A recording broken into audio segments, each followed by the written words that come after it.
Break के बाद स्वागत है आपका। बढ़ते हैं आगे और बात करते हैं झारखंड के पुलिसिंग में डीजीपी जो सुधार करने का प्रयास कर रहे हैं, उसके तहत कई योजनाओं को धरातल पर लागू करने की कोशिश की जा रही है। हमने कल भी आपको जानकारी दी थी कि किस तरह से डीजीपी ने यह पहल की है कि कंप्लेन दर्ज कराने के लिए किसी भी व्यक्ति को अलग अलग थानों में, जो अलग अलग राजधानी के इलाकों में है, वहां भटकना ना पड़े। सारे थाने एक ही भवन में तैयार हो और इसके लिए सरकार को प्रस्ताव भेजा जाएगा। अब डीजीपी ने यह सुनिश्चित किया है कि झारखंड में महिलाओं की शिकायत पर पुलिस विशेष रूप से तरजीह देगी और वरीयता के आधार पर उन शिकायतों का निष्पादन किया जाएगा। जी हां, खास तौर पर ईव टीजिंग की अगर शिकायत आती है तो पुलिस की स्पेशल टीम उसके लिए तैयार होगी कि किस तरह से ईव टीजिंग करने वालों पर, महिलाओं के खिलाफ आपराधिक गतिविधियों को अंजाम देने वालों पर कार्रवाई की जाए। और डीजीपी ने इसको लेकर विशेष कवायद की है। सुनिए क्या किया जा रहा है।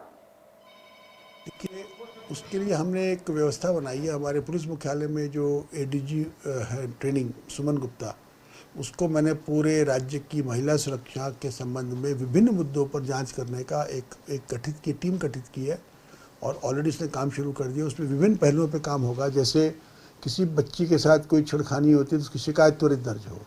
शिकायत दर्ज होने के बाद उसका नाम गोपनीय रखा जाए।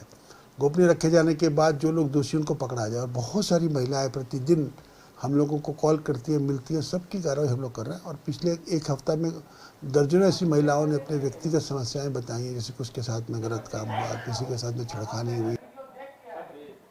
तो डीजीपी अनुराग गुप्ता ने साफ कर दिया है कि महिलाओं से जुड़े आपराधिक गतिविधियों को वरीयता के आधार पर निपटारा किया जाएगा। और सुमन गुप्ता जो एडीजी है, उनके नेतृत्व में एक विशेष टीम का भी गठन कर दिया गया है। हमारे सहयोगी राहुल हमारे साथ जुड़े हुए हैं। राहुल, झारखंड पुलिस ये प्रयास कर रही है कि झारखंड महिलाओं के लिए सबसे सुरक्षित जगह हो, इसकी कवायद की जाए।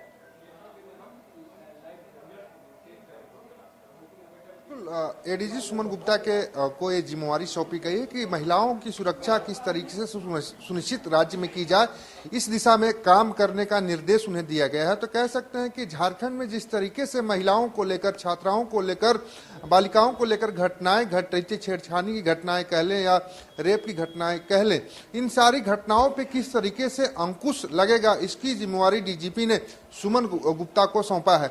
हालांकि इससे पहले भी आप देखे होंगे कि लगातार डीजीपी अनुराग गुप्ता एक कोशिश करते रहे हैं कि जो बच्चियां हैं, जो महिलाएं हैं, उनको राज्य में कैसे सुरक्षित एक अच्छा वातावरण मुहैया कराया जाए, जिससे कि किसी तरह की उन्हें दिक्कत न हो, कहीं आने जाने में असहज महसूस नहीं करें।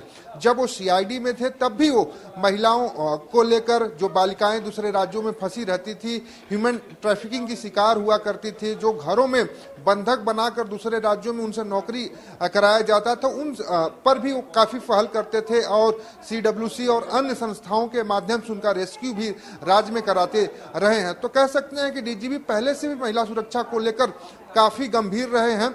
हालांकि अब उन्होंने एडीजी सुमन गुप्ता को यह जिम्मेवारी सौंपी है कि किस तरीके से राज्य की महिलाओं को सुरक्षा मुहैया कराने के साथ साथ अच्छा माहौल, अच्छा वातावरण राज्य में दिया जाए, जिससे कि उन्हें हर जगह, हर समय कहीं भी जाने में सोचना और समझना न पड़े और वो सारी सुविधाएं, वो सारी व्यवस्थाएं एक छत के अंदर मिले कि जब महिला की कोई शिकायत अपनी लेकर पहुंचे तो उसे शिकायत भी दर्ज कराने में किसी तरह की दिक्कत और परेशानियों का सामना नहीं करना पड़े। जी दीपक।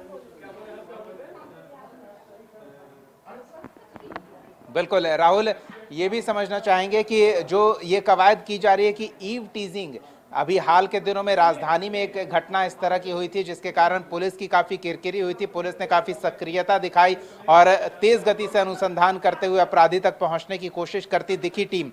अब आगे जब स्पेशल टीम गठित होगी तो शिकायत करने वालों का नाम पता भी गुप्त रखा जाएगा। मतलब सिर्फ पीड़ित थाने आए ये जरूरी नहीं है, आपके मोहल्ले का कोई व्यक्ति भी ये बता दे कि फला व्यक्ति मोहल्ले में लड़कियों के साथ छेड़खानी करता है, सड़क किनारे मनचलों की भीड़ लगी हुई है, तो उनका नाम पता गुप्त रखते हुए भी कार्रवाई की जाएगी।